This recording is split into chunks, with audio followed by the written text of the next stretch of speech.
Mover Nation, it's the show that has survived the first hurricane in a really long time or tropical storm in Southern California. Yes, we made it through Hurricane Hillary, Tropical Storm Hillary, whatever you want to call it. It was a mess and a couple of earthquakes too. And also, unfortunately, we're going to discuss the active shooter case that is going on in the Pittsburgh area that had an unfortunate ending. And Sabrina the Teenage Witch shares her latest her latest interview that she was possibly not only fired from her job as Sabrina the Teenage Witch, but was also possibly sued because of a Maxim magazine cover that I remember decades ago. I'm Collier Landry. This is Moving Past Trauma Live. Let's get it. Testimony continued today in the most notorious criminal trial in When I was 12 years old, my testimony sent my father to prison for murdering my mother. This podcast serves as a type of therapy and reconciliation for myself, and it is my hope that it helps anyone who has experienced deception, betrayal, and dark trauma. I'm Collier Landry, and this is Moving Past Trauma. Every day I come to this program and I have all these little notes that I've made and all these things. And they just never seem to go off in the right order. One of these days I'll get it right. I'm so frustrated. I'm like, why did I say that? I sounded so dumb. And I think I was really reflecting on this. So I don't know if you guys have been keeping up with the news, but there was this active shooter situation that was going on in the Garfield neighborhood outside Pittsburgh, and it's been an all-day thing that has been going on there, and it unfortunately ended about an hour ago. Well, fortunately it ended, but unfortunately it ended with the loss of life of the person, and his name is William Hardison. He was 63 years old. Why is my stuff going off? I don't know. It was really unfortunate because, it's such a senseless thing. I do this program and I started this podcast to discuss the consequences of violence on communities and on ancillary victims and people that go through traumatic circumstances and experience trauma and how we can all collectively move past it. And sometimes I just feel like some of it is just it's just really, really avoidable. So I'm going to tell you what I found out. I'm going to share with you what I know. There's obviously a lot of details coming through about this, but one of the things that that was probably the most heartbreaking is all of this started with an eviction being served this morning that was ordered by a judge this morning in the courts in Pittsburgh, whatever county that is in Pennsylvania.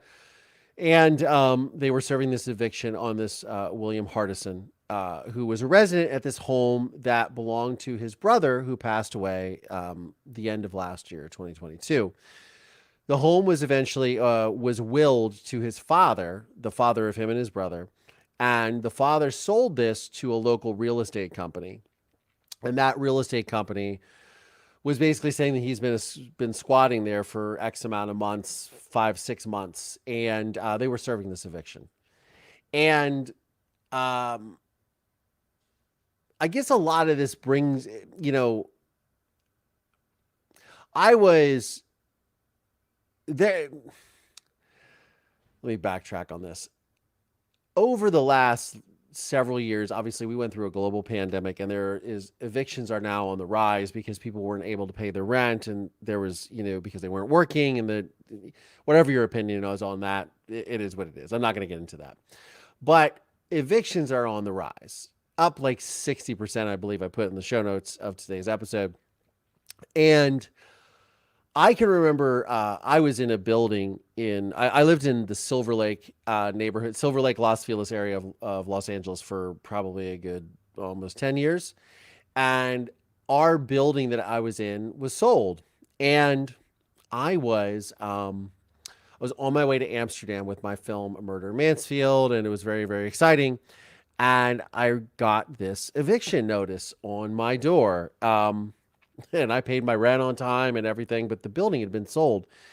And the person that had purchased the building was trying to use something that was a loophole in the California, because we were in, there's rent control, which a lot of people, I think, I don't know if it's something that, I know it happens in New York City. I know it happens in San Francisco, but I think it's like a proprietarily a California thing.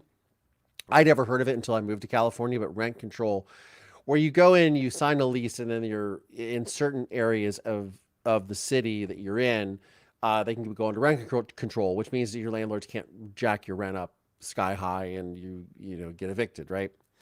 So, and so you can maintain a certain standard of living. So, one of the things that had happened is this building was sold. We were paying, it was expensive rent, but it was pretty average for the area.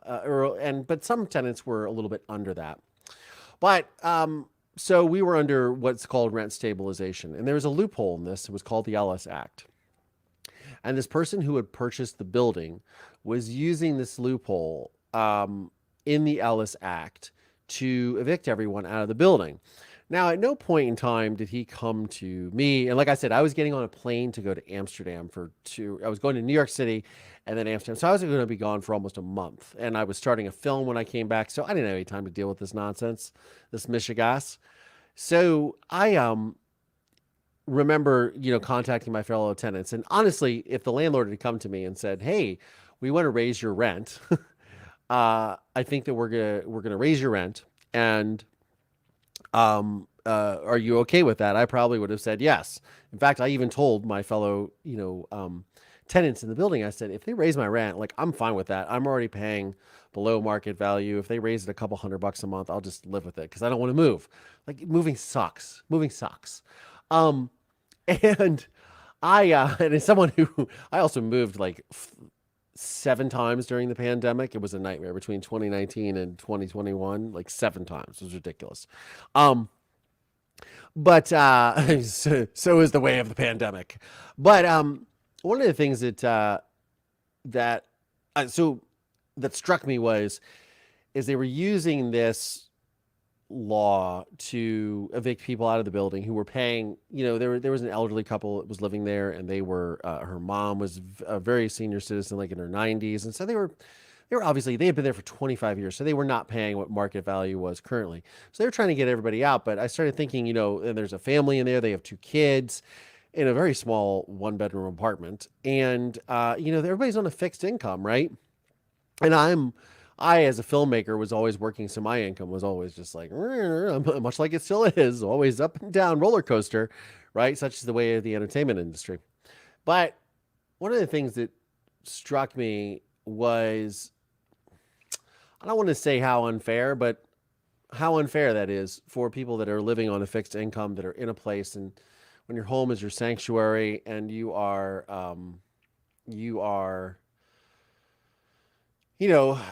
living in your house and you're trying to carry on your life, and how traumatic that is to be forced out of your home, or to be forced out of by some legal maneuvering. And so I see all of this unfolding in the news today, and I'm sort of taken back to that time, because one of the things, so I'm getting on this plane to Amsterdam, and I message my neighbor who literally lives right next door to me. She was a costume designer. Yeah. And we were talking, and I said, look, I'm leaving for like 3 weeks or almost a month. Can you sort of sort this out? Just keep me on text. Let's go back and forth. When I land, we can email or whatever. And we got involved in what's called the LA Tenants Union, which was an organization that represents underserved people or underserved communities. Because one of the things so I ended up discovering throughout this entire process, which played out for 2 years, by the way, in this building, and actually longer than that, but I ended up eventually leaving, because I obviously live in Santa Monica now. But one of the things that we discovered is that this was very common. And I know that a lot of people, and I've gone completely off this tangent of this situation in Pittsburgh, but this is about, the trauma of all of this, right? And the emotions that I think I'm feeling from just hearing about this man who was facing eviction, who has now lost his life. And obviously had a firearm and started opening fire on police. Like, it was a very, very bad situation for everyone involved. But I started thinking back about how evictions are handled and how we handle these things in society. And there are these loopholes. And one of the things that a lot of people see, there's a California housing crisis, rents, et cetera, right? And one of the things that I discovered by joining this LA Tenants Union and going to these meetings later on is we're trying to figure out, like, how can they just evict us and when we're paying our rent and we have leases. And one of the things that had happened with California and why there's such a housing crisis here is because neighborhoods fought to have any sort of housing that was more than single family units, because we love our little neighborhoods and stuff, but they didn't want big apartment buildings in the neighborhoods. And there's been many articles written about this, and from the New York Times to the Atlantic to the LA Times to whoever has talked about it, right? But one of the things is ways that they wanted to keep these single family units, and they were sold to big corporate conglomerates. Now, I'm not someone who likes to go down conspiracy theories. I'll leave that for anyone that wants to go down that rabbit hole. But I would just say that anybody that has any sort of financial interest in anything always looks out for themselves. That's the way of the world, what have you. But there was this legal maneuver where they were able to get us, they were able to try to get us out through the court system by saying, okay, well, we'll buy your rent out. And we can only, and at the time, it wasn't even enough to move out of the apartment. Like, it wouldn't even cover movers, let alone to go and get a new place to rent and to pay a down payment, a deposit, down payment, first, last, moving expenses. It wasn't even enough to cover that. And especially for people that were on a fixed income that lived in this building, that were some of my neighbors. And so when I saw this guy, and so to get back to the facts of what happened in Pittsburgh, from what we understand, is his brother had lived in the house. His brother lived in the house. His brother passed away. The father took it. The father sold it to a real estate company for a very small amount of money, like $25,000 or something to that effect. Now, the probably to get it off his plate. And if this gentleman, this William Hardison, was 63, the dad was probably at least in his 80s, if not 90s. So I'm sure that he was just probably like, let's just get it off, just not deal with this. So it was sold for a very small amount of money, and that's, I guess, what contributed to Mr. Hardison's ire, is the fact that his brother had put all this money into this house. They had just remodeled it, and his brother passed away, and then he feels that he's entitled to it, and it's sold to this bank for next to nothing. And they served the eviction. And so he took the law, unfortunately, into his own hands and started opening fire on the sheriff's deputies that were there. Now, I don't know if the sheriff's deputies, there was a talk of that one was injured. I don't know exactly what has happened with that. Thank you so much, Kathleen Welsh, for the sticker. And thank you so much, Tara Newell, for a sticker. Yeah, so it's interesting to see, but one of the things that they said that this Mr. Hardison felt was that he was a sovereign citizen, which means that the laws do not apply to him. We've seen this play out a lot lately. There's been a lot of talk of people being sovereign and they only adhere to the laws of the Constitution, et cetera, or however that works. It's very, we live in a civilized society. One of the things that makes society civilized is we adhere to law and order. This did not happen. So he apparently opened fire, and it was there were hundreds of rounds that were fired apparently, and so much so that the sheriffs obviously called for backup, and then the SWAT team came out, and then it's the state police, and they were bringing in armored vehicles. They were able to rescue someone outside of the house. But here's the thing that affects me the most, and his son, they were able to get on the phone who was pleading with his father, and I'm gonna play this this phone call that he had with the news organization. But it's pretty interesting. Hey, Dad, please surrender. Please give up. You have children and grandchildren. I love you dearly. Please stand down. He's a great. He's a very stern individual. You know, he's a man's man. You know what I mean? But he stands on what he believes in, and when he believes in something, he's gonna fight tooth and nail about it. You know, but he's a great person outside of that. Yeah. And this is this shot here is of the neighborhood that was in that is in Pittsburgh where this was at, the Garfield neighborhood. Just a really, really unfortunate situation. And, you know, the son, who is apparently a truck driver, who was pleading with his father to end this whole thing. Yeah, it took me back to this experience here. And there was an article that I was reading prior to our live with, that was on NPR not too long ago. But it talks about eviction filings have soared over 50% above pre-pandemic levels in some cities as rents increase. Now, I had a friend that called me the other day, and she is moving back to California, to Los Angeles, and she's like, "Hey, you know, I'm looking for a place to rent." And I told this friend, you know, she had a fabulous apartment, and I said, "Don't give up your apartment," you know, because she was moving. She was going to move up to the Pacific Northwest, and I was like, "You're not going to like it up there, but you already know that. But you should just try to sublet your place and not get rid of it because you're locked into this rent." And she had a great relationship with her landlord, and she's like, no, I'm just going to get rid of it. And I was like, she's like, I'll find a place. Well, now that place is doubled. Literally, this was a year and a half ago. The place is doubled in rent. And, you know, even though this particular situation is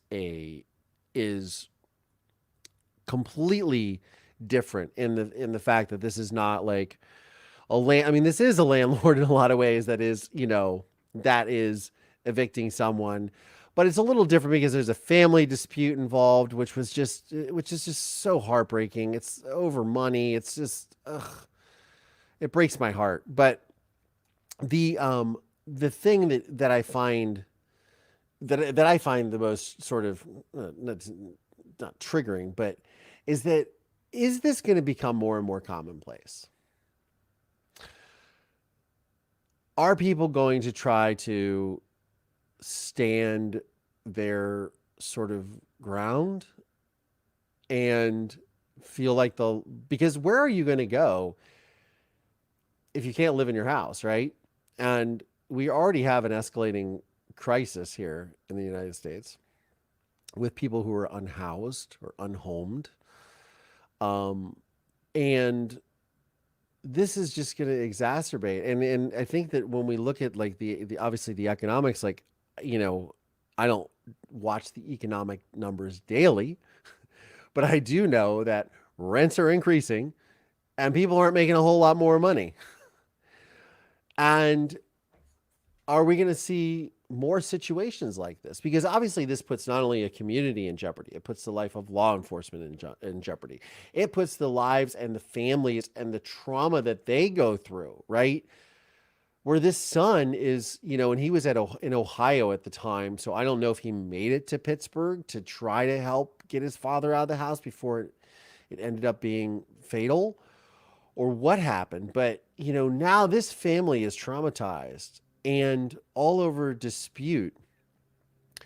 And I think that I almost wonder, was the sale of the house, was that kosher? Who knows? I mean, I am totally speculating here. I am literally just riffing on what I read, and what my sort of spidey senses tell me is that, like, okay, if there was a, you know, I mean, look, I think we all, you know, I talked about last week with Michael Orr, there was a conservatorship, and conservatorships are known to happen to elderly people. Was there a situation where a conservator stepped in and maybe they sold the house?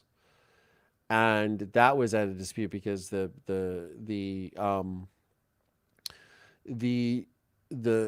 William Hardison Sr. wasn't able to take care of it, and that's why it was sold for such an inexpensive amount of money to this real estate company. I mean, who knows? Like who knows? Again, I'm just speculating, but it does call into question like how we approach these things in our country and what's going on. And as we see these evictions happen, and I can just remember, I think I remember my first place in California, which I thought was really expensive, but the first place that I had by myself was like $900 a month for a single apartment 20 years ago. 1,100 maybe, something like that. Maybe it was 1,100. I remember thinking that was a lot of money. I would give anything to pay $1,100 a month in rent now. But I don't, think that my income is threefolded since then. I don't think, or fourfolded since then. I don't think anyone's has really. So I don't know. I usually save these things for the Thursday thoughts segment, but this is the Wednesday wrap. And I just happened to, it came up, it was trending on Google, and I thought this is just something really interesting to talk about. But I want to hear from you guys in the comments because I'm curious to see how all this is going to unfold. I should probably check and see if there has been some other action on this. Because yeah, it's it's interesting for sure. It is interesting. And now I'm looking for something else here. Yeah, it poses an interesting question because what are we going to do? Like, you just can't keep evicting people out of homes. But let's see here. William Hardison. Endless Shrimp just came up. William Hardison, eviction.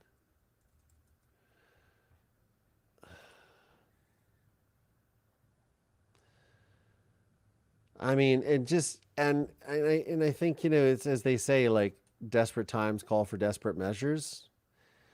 And this person, as you hear his son saying, he was very principled. And if he felt that he was in the right, he took the law into his own hands, which is just not something you should ever do.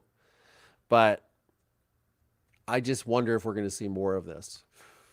Because the eviction moratoriums just went out the window here in Los Angeles, I think end of July 31st. So starting August 1st, there were evictions that are being served. So I would not be surprised if I hope we don't see this happen. But if people have nowhere to go and they're very desperate, this becomes a mental health issue. This becomes a trauma issue when people feel like they're going to be displaced and they're going to be removed from their homes in a way that is just, that they feel is a violation to their own personal safety and their own personal security. Who knows what people will do? It's something that's just, I don't know. Again, I saw this pop up, and that's the immediate thing I thought of because it took me back to this situation in 2017, which was just literally something that didn't make any sense. Now, I have a follow-up to that story.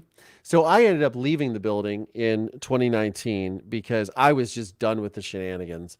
In fact, they then filed an eviction notice on me because they said that I had gotten into an altercation with a gentleman who was a Latino in my building, who was a worker for this landlord, and that I shouted racist slurs at him, and I was very vulgar to him and threatened him. First of all, the first place I worked at when I moved to California was a Latin nightclub. I love my Latin people. Me encanta mis Latino gente.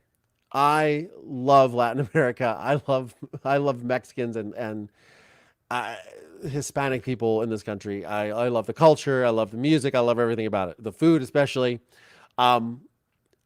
So the fact that I would ever do that is absolutely horrific and completely untrue. Second thing is, I wasn't even in Los Angeles at the time. I wasn't even in Los Angeles County at the time that they alleged that I did this. So they ended up dropping this, but it was a whole thing. And I said, bro, I said, if you're going to try to make something up, Mr. Landlord, at least make sure that I'm around, that I'm actually here, and that you have some sort of witness. So I got tired of their shenanigans, and I ended up just saying, look, you know what? I'm going to move. I moved in with a narcissist that I was dating that unfortunately didn't work out. But I moved in with someone, and I said, you know, just whatever, just I'll leave, just pay me to leave, and we're done. But the moral of the story is all of my fellow neighbors and tenants all stay in the building, and the gentleman who owned the building was forced to sell at the end of 2020 during the pandemic, or face going to jail for trying to enact illegal evictions on the building, and everyone was there, got to stay.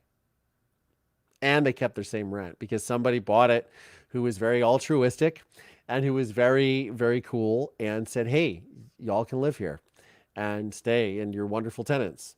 Because I think if I was a landlord, I would want to have really good people in my building. And we were all really, really good people. And it was a very social building. I was very social. I'm a very social person. So they always used to say, he's like the mayor. They say it in my building now. It's kind of funny.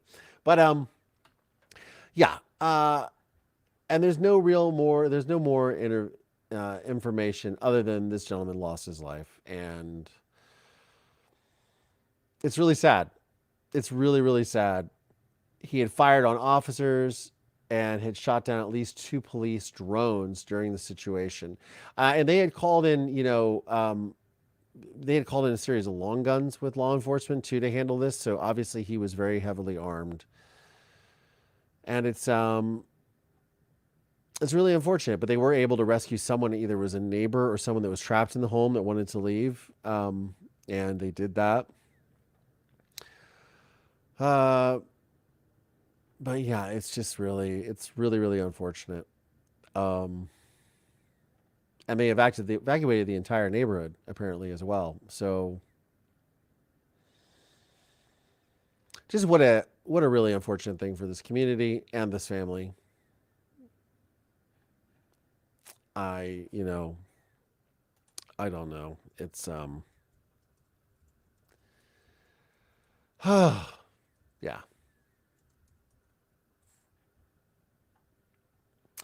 I don't know. Anyways, in other news, on funnier news, Melissa Joan Hart, who played Sabrina the Teenage Witch, actually admitted in an interview recently that she was going to not only be fired, but potentially sued for appearing on the front cover of Maxim magazine in her lingerie and scantily clad.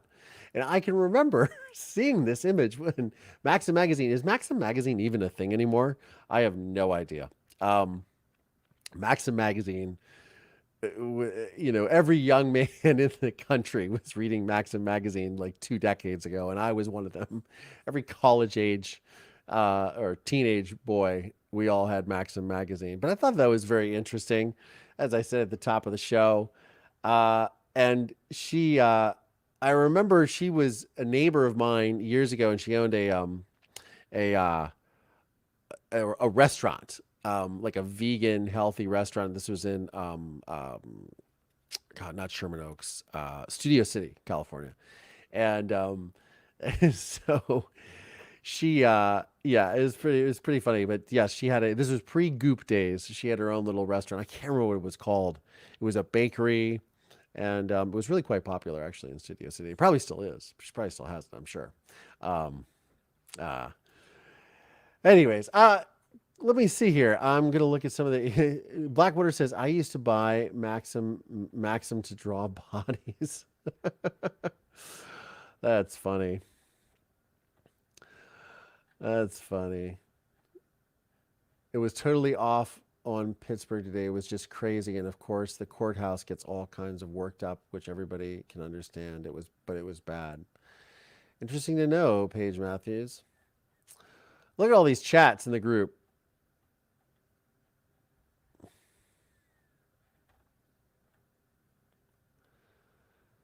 Even as a homeowner, because of divorce, my ex is trying to force me. I'm so sorry, Helena.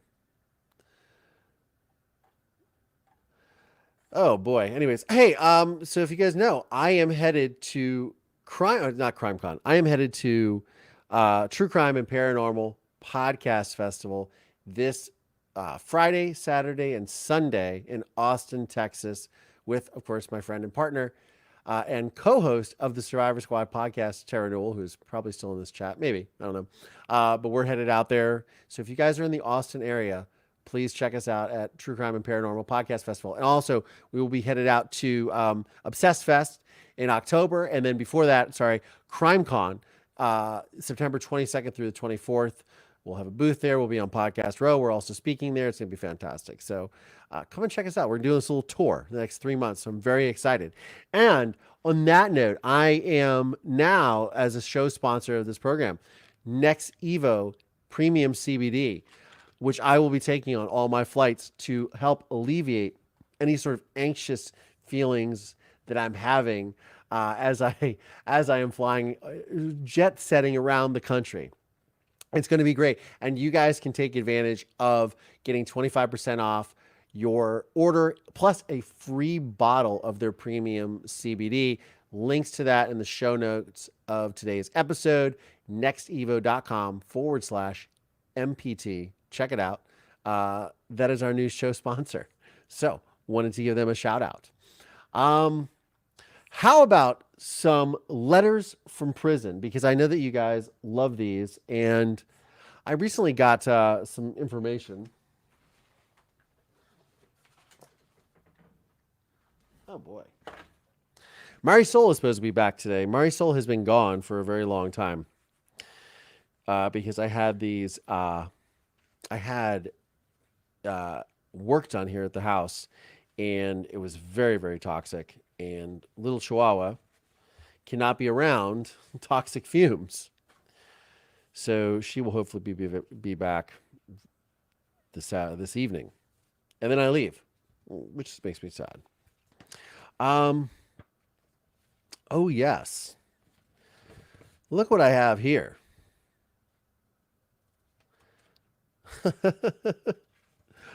Oh, my. This is exciting. Bonjour, Anissa Zeroual. I was on a French YouTube channel recently. They did a episode about me. So some of you are joining us from Français. Bonjour et bienvenue, mon channel. My channel? Je n'ai pas français bon. Let me see here. Okay, so this is interesting. So I just happened, again, all this happens really randomly. I pull these letters out of the stack that I have here. This is a letter from my father that has, oh yeah, the letter that he wanted me to send to the parole board. So in the last episode that I read, Letters from Prison, a couple weeks ago, I read a letter of that my father had said, oh yeah, Collier will, both of my children will appear before the parole board, which was very presumptuous of him.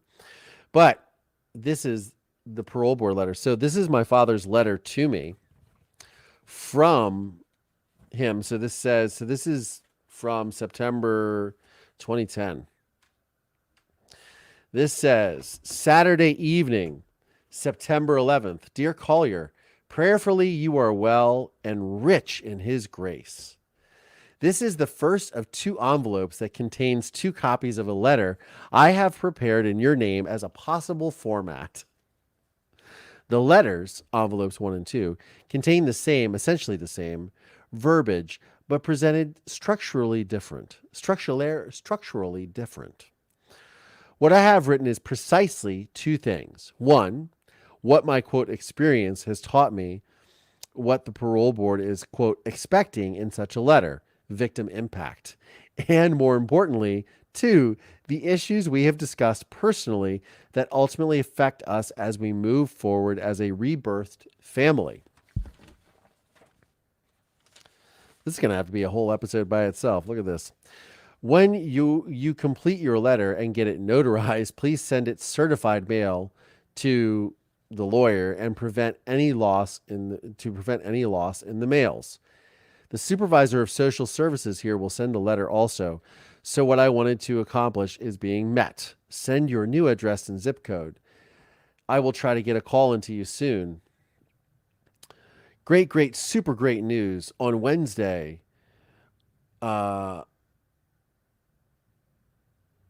Reverend Collier attended as guest of honor of the newly installed Bishop of Phoenix, Paul Navarez, the community mass at Josephinum. Father Navarez was our Josephinum apostolic formation partner. Lots of good friendships. More later on this. Love and miss you. I'm proud of you, Dad. Of course, he's proud of me because he wants me to write this letter. So this is my victim impact letter that my father wrote on my behalf. Wow. I have never read this. Literally. Ohio Parole Board, 770 West Broad Street, Columbus, Ohio, 43222. Subject, victim impact letter of Collier Landry Ziegler for parole board hearing of John F. Boyle, Jr. Dear parole board members, my name is Collier Landry Boyle Ziegler. I am the son of John F. Boyle, Jr., who is currently incarcerated at the Marion Correctional Institution in Marion, Ohio. I am the only child of Noreen S. Boyle, and my father, John, is incarcerated for her murder. Oh, by the way, speaking of children and ancestors and genealogy, I just signed up for 23andMe today. And I know I've been talking about this on this program for a really long time. The kit is on its way. It should be here by the time I get back from Austin. And I can't wait to share the results with y'all. We'll find out if there are other Collier siblings roaming the earth besides the one that I know. We shall see. I am the victim in this case. I am the person most impacted by the crime. I am the human experience of crime. Following my mother's death and my father's conviction, I was adopted by friends of my parents and took their family name, Ziegler. At the time of my father's conviction, I was 12 years of age. Today, I am 32 years old. God, I wish I was still 32 years old. I need the glasses. I wouldn't have needed the glasses if I was 32. I completed my education in Ohio, then following my studies as a voice major at Ohio University, I relocated to Hollywood, California. For the past 12 years, I've been pursuing my career in the entertainment industry as a producer of documentary films. Really? I wasn't a producer of documentary films at this time, but this is when I had approached my father about what I had wanted to do with the murder in Mansfield before it was even a murder in Mansfield. And I think I had told you guys that my father thought that I was going to make a film to help him get out of prison. Ironic. Throughout the past 20 years, I have kept continuous contact with my father through letters, telephone calls, and visits. Most recently, in June, I flew 3,000 miles from California to visit him. We have created and maintained a healthy relationship, and he is very much a part of my life. I have felt love and support from my father. We have grown more closely as father and son and as friends. My father has taken ownership of and accepted full accountability and responsibility for his crime and other behaviors. He has expressed his deep remorse to me for his actions. He has shown respect by recognizing that as a family member, I am a crime victim, and by demonstrating accountability and responsibility to me. My father's incarceration has created the opportunity for familial growth because his family and my family needs overlap and have shown that growth requires a mature, committed, and consistent relationship, which we have. Our healing path has allowed us both to walk in each other's shoes in a unique manner that is only ours. I support my father's release on parole. His release at this time will satisfy the ends of justice that I have demanded. I believe, and he has demonstrated, that he is capable of completing many positive things for society. To do justice, people and relationships must be repaired. This is not a simplistic one-size-fits-all slogan, but my belief that my father will achieve many great things for social benefit, for societal benefit. It is a challenging road to take, and he has shown that he is committed to such a challenge. Oh my goodness. My father has found his commitment to social transformation in his religious faith. He has lived in a way that builds relationship and promotes the common good. Honesty and openness, kindness and love are his parameters. He continues to earn his forgiveness from me by correcting his offending behavior, by bettering himself for society. I believe that my father has a mission to make the places he goes better. After 20 plus years incarcerated, I know that my father will need support in many areas. I will provide a home for my father in California in my house. I will care for his needs. I will work with him to build the future he envisages for a better world. Together, my father and I will heal so that our shared experiences will benefit others. We will bring meaning to our own stories by teaching others how to deal with adversity. I request the parole board allow me and my father to begin a new life together. I am not only asking for myself, but also for my father as a new beginning for us as a family. I trust I have been able to speak adequately for myself as the victim and on behalf of my restored father to guide your favorable decision. Please do not hesitate to contact me if there are any further questions I may satisfy for you. Sincerely yours, Collier Landry Ziegler. Giving my address and a very old phone number. Wow.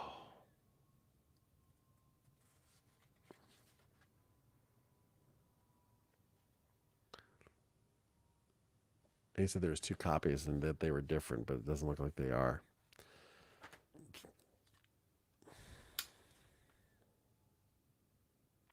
Wow. That's a lot.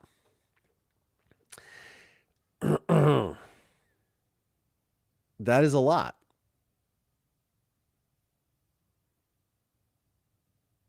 Huh. Yeah, I never read that before.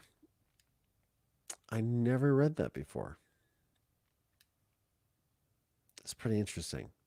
The most interesting part would be I will provide a home for him in my home in California. What, my 1-bedroom apartment? Oh boy. Wow. I think yeah, if it wasn't so strange and if I wouldn't laugh, I guess I would cry. That's a lot, man. Wow, what a just wonderful, wonderful fictional fantasy. What a wonderful fictional fantasy.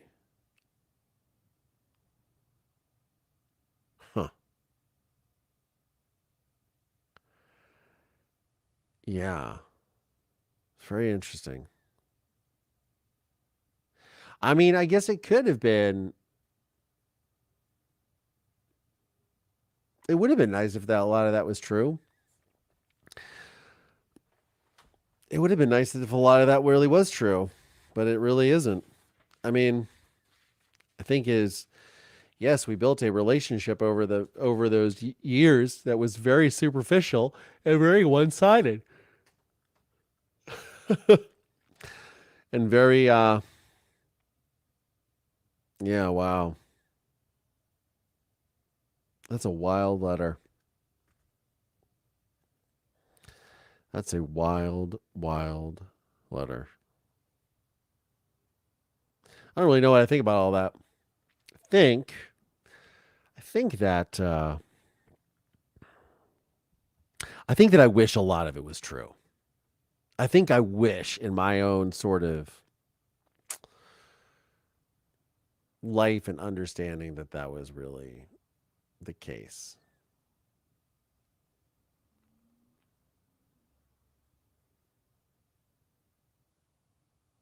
Yeah, that his mistakes, maybe his mistakes had been, redeemed, or that he had really asked for forgiveness, or that he had really admitted what he did, and that therefore we really could have moved on.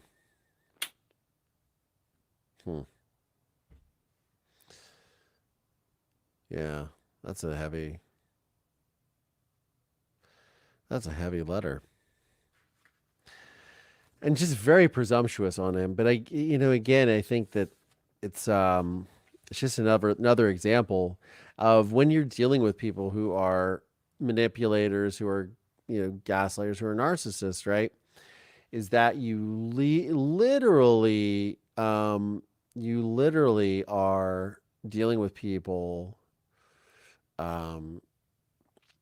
who have really no concept of your reality, of who you are and what you're going through, because it's all about them. And it's almost as if this letter, he just sort of is like, oh, it's nothing. It was an oopsie. I think that's the thing that's really, Dr. Delulu, thank you so much, Black Widower. Yeah, it's definitely a very interesting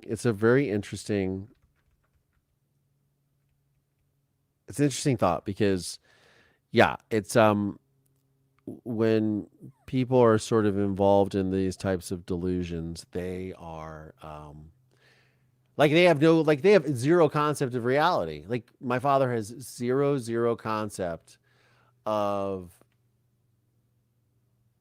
any sort of reality that isn't him.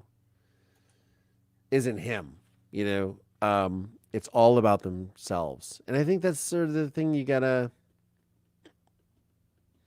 And I know that reading these letters always helps you guys as an audience, because I know a lot of people go through this. A lot of people deal with narcissistic parents, abusive parents.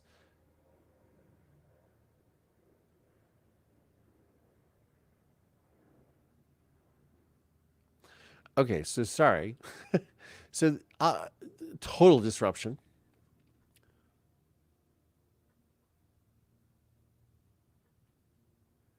Okay, so I live by Santa Monica Airport, literally 0.5 miles that way. And this morning, I was at the gym, Gold's Gym, Venice Beach, a couple miles that way, working out outside, got my headphones on, and I live by LAX, mind you. LAX is like 6 miles as the crow flies, 7 miles as the crow flies this way. And a jumbo jet flew over the gym, and I was like, is that a jump? It was just very odd that a jet, a full on, I'm talking 737 airplane, was flying over the gym, because it's not in the flight path of LAX. Santa Monica Airport is a small airport where little small planes fly out of, single engine Cessnas, dual engine Piper Sonomas, private planes, Gulfstreams.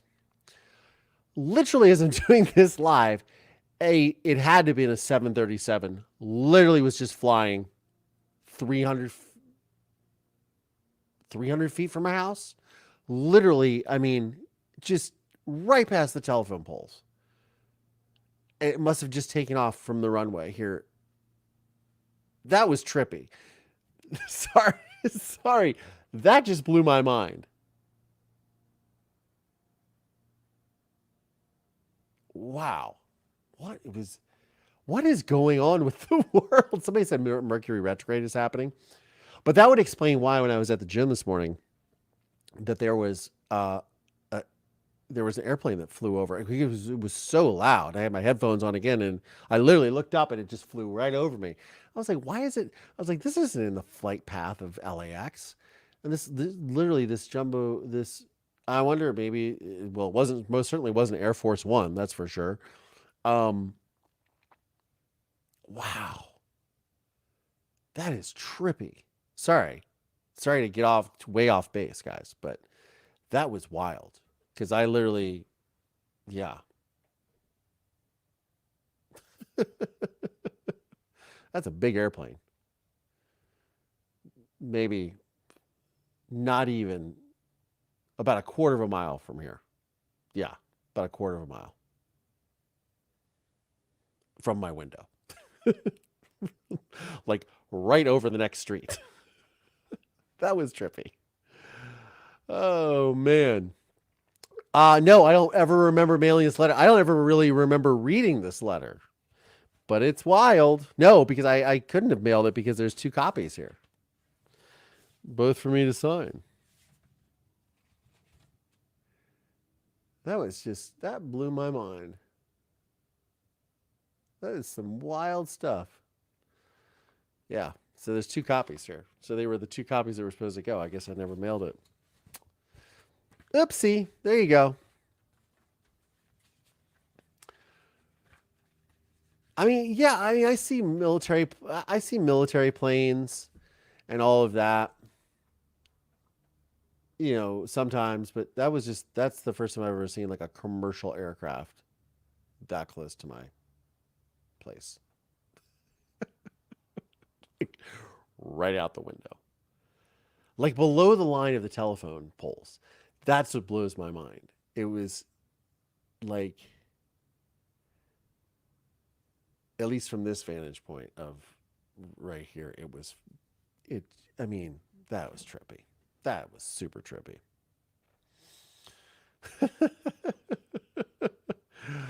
Yeah, so I never mailed that letter. That's the long story short. But back to the moving past trauma, the Wednesday wrap, which we didn't really wrap a lot up, did we? It's interesting because when you think about dealing with narcissistic parents, especially like malignant narcissists, you have you have a lot of gaslighting and a lot of manipulation and just, I think when you sort of read this letter and I think when you're in the moment, you're not realizing exactly how destructive it is or how delusional it is, but just the sort of, the brevity at which he addresses his crime is just really interesting to me. And here it is again. My father has taken ownership of and accepted full accountability and responsibility for his crime and other behaviors. He has expressed his deep remorse to me for his actions.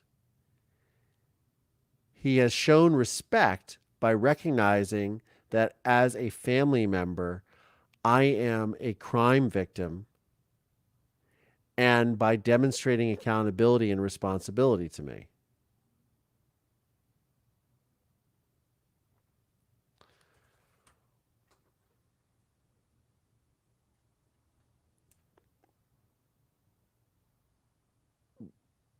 Yeah, that's just very, very delusional. Very, very delusional.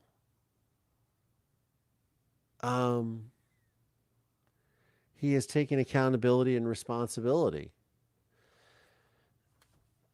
And that he has taken ownership of and accepted, like, no description of, like, it's just so vague. It's such a weird thing, right? It's such a weird thing to read this. It's so vapid.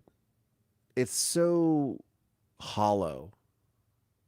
Lacking like real emotional sincerity. Right? Like this is legitimately lacking any sort of emotional sincerity. Or authenticity for that matter. It's interesting. Demonstrating accountability and responsibility to me as a crime victim. Like, not the hell that you put me through or my family for the years prior to you committing the act that was so egregious and so heinous that set the rest of us off on a collision course. But yeah, very interesting. Now I understand. So for those of you that watched over the weekend, I was flying my drone out during the hurricane and before the hurricane, just to sort of show what's going on in the area. Just because I was being nosy, and I have to get approval to fly from the Santa Monica Airport tower to fly the little drone, which is literally the drone is like smaller than my iPhone. It's crazy. So um, it's interesting. So now I know why they let me fly it, because they're like, we're just gonna fly jumbo jets out of here, man. We don't care about your little drone. That's the size of your iPhone Pro Max. We don't really care about that.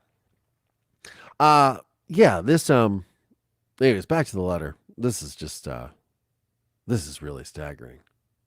This is really interesting.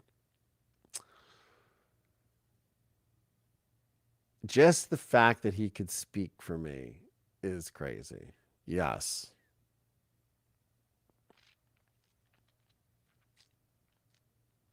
Yeah, it is.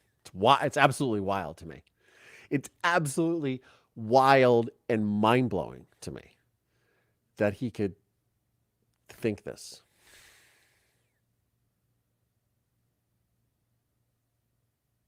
I'm actually really glad I don't think I ever read this. Like, I see that it's been open, and I don't know if I don't ever remember opening this or reading this letter. I think, oh, you know why? I know why, because I was going through a breakup at the time, and I was moving from this house that I was in at the time. And I think I remember my father asking me if I had gotten the letters. And I was like, oh, yeah. But I don't think I ever really read them, because I was going through such, like, like going through a breakup, or I was with someone for a really long time and we were living together. I'm comfort eating for you all. I love that. Comfort eat for me, please. I'm on a diet. But yeah, I think that it's it explains it exactly, because this was mailed in September. Yeah, that was September 2010. I was going through a breakup, and so I probably didn't even look at it. I was moving, so I was moving and very, very stressed. And when you're going through the end of a relationship and you're separating your stuff and you're moving, and our relationship ended shortly after we moved, but in fact, she never moved into the place that we moved into together. I moved her in and then had to move her out. It was very funny. So that is for sure why I didn't read that letter. So wild. Wow. What a time. What a time in life. And what a lot of people just, I know a lot of people go through this. It's not just me. A lot of people deal with, and a lot of people, I think, I know a lot of people reach out to me in this program, and because I read these letters, and they find a lot of solace, or they find a lot of similarities in their parent, and then they're able to recognize these behaviors, and therefore begin to heal, which is amazing, by the way, for people to utilize this and be able to do something with this trauma or this tragedy and be healthy. I love it. I think it's great. So but yeah, I guess if you don't really have the answers, and you'll never get the answers, because you have to just sort of give them to yourself, right? What if the answer you seek is not the answer you need, or the answer you find, as my TED Talk goes? You got to just sort of put the answers together for yourself, which is really tough for a lot of people. It is not easy, by the way. I'm just going to say it. It is just, easy. Another reason you should move to Scotland: a 2-bedroom apartment is about $600 a month. Just saying, haha. I don't think I could ever live in Scotland. I love the ocean too much. I love where I'm at. I'm very, very happy where I am at, where I currently live, in the situation that I'm in. I hear something, and it sounded like a plane. I'm literally legit on the ready right now with my phone. I heard a little rumble. Because if another 747 or 737 takes off, like literally like a quarter of a mile from my window, I'm gonna freak out. And I'll post it here on YouTube. I will post it on all the socials. It's pretty wild. Oh yeah, there's a little plane flying right now. Not a big plane. Interesting enough. Anyways, Mover Nation, I want to say thank you so much for tuning in. This is a very unorthodox Wednesday wrap, but I hope that you guys enjoyed it. Look, I am traveling to Austin this Friday, Saturday, Sunday. Check me out at the True Crime and Paranormal Podcast Festival. I will also be in Orlando, Florida, September 22nd, 23rd, and 24th at CrimeCon with my friend, partner, and co-host of the Survivor Squad podcast, Tara Newell. We are going to be speaking at CrimeCon, and we are speaking at the True Crime and Paranormal Podcast Festival this weekend in Austin. And then in October, towards the end of October, we will be at Obsessed Fest in Dallas, Texas. Texas, you can't get enough of me. And you know what? I won't be able to get enough of your barbecue. I'm going to get 2 opportunities. And by the way, it's supposed to be 105 degrees this weekend in Austin. Woo! That is hot. But I love the heat. So I'm there for it. I'm here for all of it. Anyways, thank you all so much to my channel members, my channel subscribers, my Patreon members. Thank you all so much for tuning in, and thank you all so much for your support. It means the world to me. Please remember to like, subscribe, share with your friends. The more we get the word out in this program, the more I'm able to spread the message, and the more healing we can all spread, and then all the more fun we can have. On that note, I'm Collier Landry. This is Moving Past Trauma Live. Thanks, y'all.